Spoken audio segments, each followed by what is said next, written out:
Let's talk about market analysis. Monday का मेरा view क्या है मार्केट में, ठीक है। क्या पॉजिटिविटी है, क्या नेगेटिविटी है, और क्या मार्केट परफॉर्म कर सकती है। और मेरे पास कुछ स्टॉक्स भी हैं जो कि बेस्ट परफॉर्म कर सकती है मंडे, ट्यूसडे, वेडनेसडे। ये 2-3 दिनों में कुछ भी हो सकता है। ये 2-3 दिनों में बहुत बेस्ट टू बेस्ट स्टॉक्स लेकर आया हूँ मैं अपने पास, और आप सब यहाँ मिलते हैं। पहले यहाँ हम मिल के बात करते हैं, उसके बाद देखते हैं कि नेक्स्ट क्या होएगा।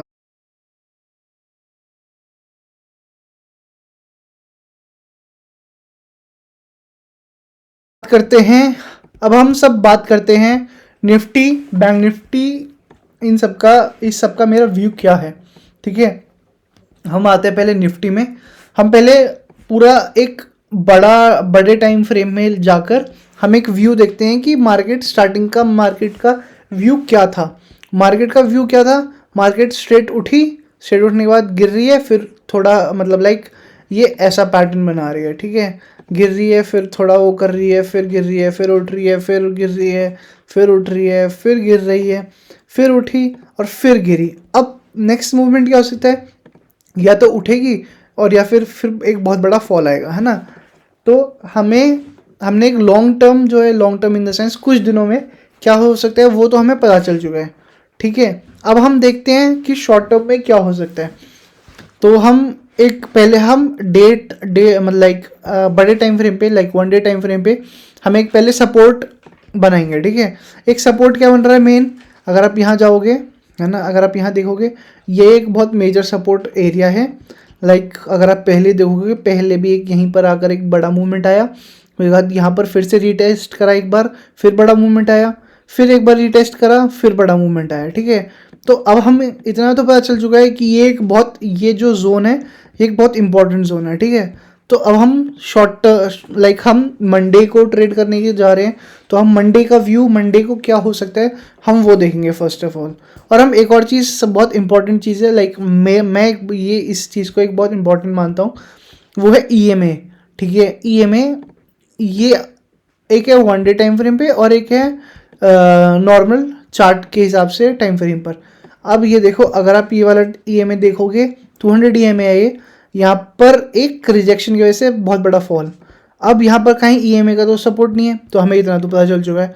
तो हम अब नेक्स्ट ईएमए हमने क्लोज करा, हम 15 मिनट्स के टाइम फ्रेम में जाएंगे। 15 मिनट्स के टाइम फ्रेम में हमें क्या दिख रहा है? हमें ये दिख रहा है कि यहाँ एक बहुत इंपॉर्टेंट सपोर्ट है। सपोर्ट हम पहले ही मार्क कर चुके हैं। अब हमें रेजिस्टेंस देखना है मार्केट में, क्या क्या हो सकता है, क्या क्या नहीं हो सकता। तो एक रेजिस्टेंस ये बनते हुए आ रहा है हमारे पास, और शायद एक अच्छा गैप अप आएगा, क्योंकि अगर हम एज पर सिंगापुर निफ्टी देख रहे हैं तो अभी 20 रुपये, लाइक 0.11% का गैप अप दिखा रही है मार्केट। 0.11% कुछ भी, ऐसे कुछ भी नहीं होता, बट शायद मंडे को मॉर्निंग तक में एशियन मार्केट पॉजिटिव हो जाए, क्योंकि अगर आप देखोगे डाउ जोन्स ने लास्ट में थोड़ा सा पॉजिटिविटी दिखाई थी। तो अब हम रेजिस्टेंस मार्क करेंगे। फर्स्ट रेजिस्टेंस क्या बनता है? अगर मार्केट, मैं आपको एक ये बहुत इंपॉर्टेंट चीज़ बताता हूँ, अगर मार्केट यहीं इसी एरिया पे खुला, लाइक इसी जोन पर खुला, तो ये जोन पे खुलते ही एक बहुत बड़ी रेड कैंडल आ सकती है ना। इतना चीज़ याद रखना, ठीक है। और अगर एक रेड कैंडल बनी, है ना, तो अगर एक रेड कैंडल बनी तो हम एक स्ट्रेट सपोर्ट इसको बनाएंगे और हम ट्रेड में घुस जाएंगे। इस सपोर्ट में टच करते ही एक ऊपर का पॉजिटिव मूवमेंट आ सकता है, ठीक है। तो फर्स्ट हमने एक सिनेरियो ये देख लिया, और हम नेक्स्ट सिनेरियो अगर देखेंगे तो गैप अप, बहुत बड़ा गैप अप तो आना मुश्किल है। अगर साइडवेज, ऑलमोस्ट साइडवेज ही है, साइडवेज खुला, साइडवेज खुलने के बाद एक स्ट्रेट मूवमेंट, बड़ा मूवमेंट आया और रीटेस्ट लिया, और फिर ऊपर जाने का अगर कोशिश करी, तो आप सभी को इस जगह पर बैठना है, ठीक है। इस जगह पर बैठना है और ऐसे लगाना है इसके हाई को, लाइक नेक्स्ट डे जो हाई था, है ना, जो फ्राइडे का जो हाई था, उसको ऐसे लगाना है और ऐसे लगाकर नेक्स्ट ट्रेड के लिए बैठ जाना है। और वो आप टारगेट इस तक का मान सकते हो या फिर इससे भी ऊपर का मान सकते हो, क्योंकि अगर आप देखोगे सैटरडे को आपका HDFC का रिजल्ट है, और HDFC पूरे ऑल ओवर मार्केट को उठा सकती है ना, अगर अच्छा रिजल्ट आया तो। वैसे तो अच्छा ही आएगा मेरे हिसाब से, और ये ऑल ओवर मार्केट को उठा सकती है। तो आपको एक मैंने बहुत अच्छा एक ट्रेड निफ्टी में आपको मैंने बता दिया। अगर यहाँ पर एक नेगेटिव, अगर कुछ भी नेगेटिव हुआ, लाइक नेगेटिव तो अगर होगा नहीं, अगर गैप अप खुला और यहाँ पर एक कैंडल बनी, तो ये स्ट्रेट अवे यहाँ पर यहाँ तक तो टच होगी, या मतलब फर्स्ट कैंडल ज़रूरी नहीं है, लाइक 15 मिनट्स की कैंडल जैसे छोटी बनी है, फिर उसके बाद छोटी, उसके बाद छोटी, पर ये एक सपोर्ट, अच्छा खासा सपोर्ट जो कि मार्केट से मिल सकता है। और अगर आप ये देखोगे, अगर आप बैंक निफ्टी देखोगे, हमने निफ्टी देख लिया तो हमने निफ्टी क्रॉस करा, अब निफ्टी के 1 डे टाइम फ्रेम पर आए। 1 डे टाइम फ्रेम पर आने के बाद हम लोगों ने ये देखा कि निफ्टी का भी, निफ्टी और बैंक निफ्टी का दोनों का ही एक सेम चीज़ बन रहा है। वो क्या बन रहा है कि सेम यहाँ पर भी एक सपोर्ट था, निफ्टी का भी, निफ्टी के पास भी, और बैंक निफ्टी ने भी यहीं पर एक सपोर्ट बना रहा है कि यहाँ पर टच होकर फिर से ऊपर जा रहा है, और बैंक निफ्टी अब जा रहा है।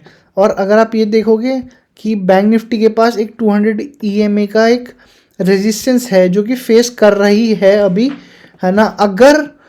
अगर मार्केट डायरेक्टली गैप अप खुलकर यहाँ पर टच होए, है ना, फर्स्ट ऑफ ऑल हम इसी को एक रेजिस्टेंस मान लेंगे, एक बहुत बड़ा रेजिस्टेंस मान लेंगे। और हम अब शॉर्ट टर्म मतलब 15 मिनट्स टाइम फ्रेम पे आते हैं।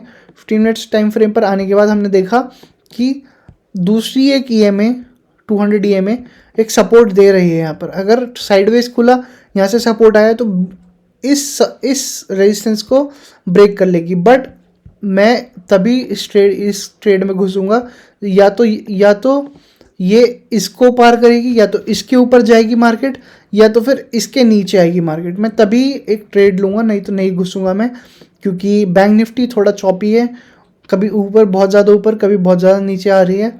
तो आप लोग सोच समझ के ही बैंक निफ्टी में ट्रेड करना। और हम इसमें सपोर्ट रेजिस्टेंस लगा लेते हैं, तो एक रेजिस्टेंस तो हम बना ही चुके हैं, यही है रेजिस्टेंस। और एक सपोर्ट अगर आप देखोगे तो सपोर्ट यहाँ बन रहा है, क्योंकि ये प्रीवियस डे लो भी था यहाँ पर, और पहले भी यहाँ पर एक रेजिस्टेंस फेस किया था, और फिर स्ट्रेट रेजिस्टेंस को ब्रेक करके सपोर्ट लिया यहाँ पर, और फिर से एक थोड़ा सा ऊपर अप मूवमेंट आया था। तो इसीलिए हम एक इसे सपोर्ट लेंगे अगर गैप अप हुआ। अगर गैप डाउन हुआ और यहीं कहीं खुला, तो स्ट्रेट अवे नीचे आएगी मार्केट, और फिर से यहीं से कहीं, या फिर यहाँ से एक सपोर्ट फेस करेगा, और फिर उसके बाद फिर से ऊपर जाएगा। अब हम आते हैं स्टॉक्स पर। हम फटाफट करते हैं, क्योंकि हमने बैंक निफ्टी में और निफ्टी में बहुत ज़्यादा टाइम लगा लिया है। हम आते हैं सबसे पहले एक्सिस बैंक। एक्सिस बैंक, अगर आप सभी को पता है, एक्सिस बैंक बहुत ज़्यादा आउट परफॉर्म कर रही है, और बहुत ज़्यादा बेस्ट ऑफ बेस्ट स्टॉक्स अभी के हिसाब से मैं मानता हूँ एक्सिस बैंक को। और अगर आप देखोगे रेजिस्टेंस ये रहा, स्ट्रेट अवे 964 का एक रेजिस्टेंस है। और अगर आप सपोर्ट देखोगे तो बहुत बड़ा support as per 1 day time frame, है ना, 914 एक बहुत बड़ा सपोर्ट है। अब हम देखते हैं इसको शॉर्ट टर्म पे ट्रेड करने के लिए। अगर हम शॉर्ट टर्म में ट्रेड करने की सोच रहे हैं, तो अगर हम देखेंगे शॉर्ट टर्म में ट्रेड करने के लिए, एक फर्स्ट रेजिस्टेंस ये बन रहा है हमारे पास, है ना, वो है 923 का। और अगर हम ऊपर साइड अप साइड देखेंगे, तो पहले भी पिछली बार भी यहीं से एक थोड़ा नीचे का मूवमेंट स्टार्ट हुआ था। लाइक अगर आप देखोगे कि एक बहुत बड़ा फॉल आया, फॉल आने के बाद सपोर्ट लिया, और यहाँ पर एक रेजिस्टेंस फेस करा, ठीक है। अब फिर से नेक्स्ट डे खुला, यहीं से एक रेजिस्टेंस फेस करा, सपोर्ट लिया, फिर से थोड़ा चॉपी हुआ, और उसके बाद डब्ल्यू पैटर्न से ब्रेकआउट दिया। अब ब्रेकआउट ऐसा आना चाहिए, अब जो अगर मार्केट खुली मंडे को और इस चीज़ को ब्रेक करके और यहाँ से रीटेस्ट लेकर अगर ऊपर गई, तो आप सब एक बहुत अच्छा पोजीशन, आप ऑप्शन में भी जा सकते हो, इसका एक अच्छा खासा ऑप्शन लेकर। अभी एक्सपायरी थोड़ी दूर ही है ना, तो प्रीमियम थोड़े ज़्यादा महंगे होंगे। बट अगर आप इन द मनी और आउट ऑफ द मनी, ज़्यादा deep out of the money मत करना, बट थोड़ा बहुत आउट ऑफ द मनी आप ले सकते हो, क्योंकि एक्सिस बैंक ने एक प्रॉपर डब्ल्यू पैटर्न बनाकर एक अब ब्रेकआउट देगी, और देखते हैं अब क्या होता है ना। अब हम नेक्स्ट ट्रेड में आते हैं अपने। हमारा नेक्स्ट ट्रेड है HDFC बैंक। HDFC बैंक क्योंकि सैटरडे को इसका रिजल्ट आया, और रिजल्ट आया है, अभी मैंने रिजल्ट देखा नहीं है, बट मेरे हिसाब से एक बहुत अच्छा रिजल्ट आया है इसका, HDFC का। और अगर आप 1 डे टाइम फ्रेम पे देख रहे हो, तो एक सपोर्ट ये बन रहा है हमारा, अच्छा खासा एक सपोर्ट हमने बना लिया यहाँ पर। और अब हम रेजिस्टेंस देखेंगे, तो 200 EMA से पहले एक बार रेजिस्टेंस फेस करके नीचे जा चुका है, फिर एक स्ट्रेट फॉल आ चुका है। अब नेक्स्ट 200 EMA का फिर से एक रेजिस्टेंस फेस करके फिर से नीचे गया है। अगर आप देखोगे 15 मिनट्स टाइम फ्रेम पर, तो फिर आप ये देखिए यहाँ पर इसे ब्रेकआउट दे चुका था, रीटेस्ट भी लिया, बट रीटेस्ट थोड़ा भारी पड़ गया और स्ट्रेट अवे नीचे आ गया और फिर से 200 EMA का एक नीचे सपोर्ट ले चुका है ना। तो अब मेरे हिसाब से अब मेरा नेक्स्ट वो क्या बनता है, मेरे नेक्स्ट ये बनता है कि हम पहले सपोर्ट देखते हैं। हमारा सपोर्ट ये है, हमारा सपोर्ट ये रहा, हमने सपोर्ट मार्क कर दिया। अब साइडवेज या गैप अप खुला, गैप अप बहुत ज़्यादा खुलेगा तो ऑफकोर्स है एक रेजिस्टेंस, बहुत बहुत बहुत ज़्यादा बड़े बड़े रेजिस्टेंस हैं, है ना, और बहुत इंपॉर्टेंट रेजिस्टेंस है, तो ये रेजिस्टेंस फेस करेगा और नीचे आएगा, है ना। बट अगर साइडवेज खुला या साइडवेज खुला या थोड़ा बहुत गैप अप हुआ, नीचे आएगा और नीचे आने के बाद एक अच्छा खासा ब्रेकआउट देगा और ब्रेकआउट देकर फिर ऊपर की तरफ आप जा सकते हो। अब हम देखते हैं सेल, है ना। सेल वैसे तो इसे बहुत लोग ट्रेड नहीं करते क्योंकि इसमें जो है बायर और सेलर बहुत कम होते हैं, है ना, ऑप्शंस में और हर चीज़ में। बट अगर आप देखोगे तो इसने एक head and shoulder type of candle बनाया है, पैटर्न बनाया है। अगर आप देखोगे ये हो गया लेफ्ट हैंड हेड और ये एक शोल्डर हो गया, ठीक है। अब इसका नेक्स्ट ब्रेकआउट क्या होगा, नेक्स्ट ब्रेकआउट ये होगा, यहाँ से स्ट्रेट अब ऊपर जाएगा, ऊपर जाने के बाद यहाँ से एक रीटेस्ट लेगा, रीटेस्ट में हमें घुसना है, हमें रीटेस्ट में घुसना है और रीटेस्ट में ही सब कुछ हमें मिलेगा। हमें एक यहाँ तक का एक सपोर्ट वो SL लगाकर हमें नेक्स्ट टारगेट हमारा 112 तक का हमारा बन सकता है। अच्छा खासा एक हेड एंड शोल्डर बनाए, अगर आप हो सके तो आप लोग ट्रेड कर सकते हो, और हो सके तो इसमें ऑप्शंस ना करना, है ना, लॉन्ग टर्म के लिए बहुत बेस्ट है ये। एंड लेट्स आउटरो में मिलते हैं और डिस्कस करते हैं बाकी सब चीज़ें, और let's meet next time, see you.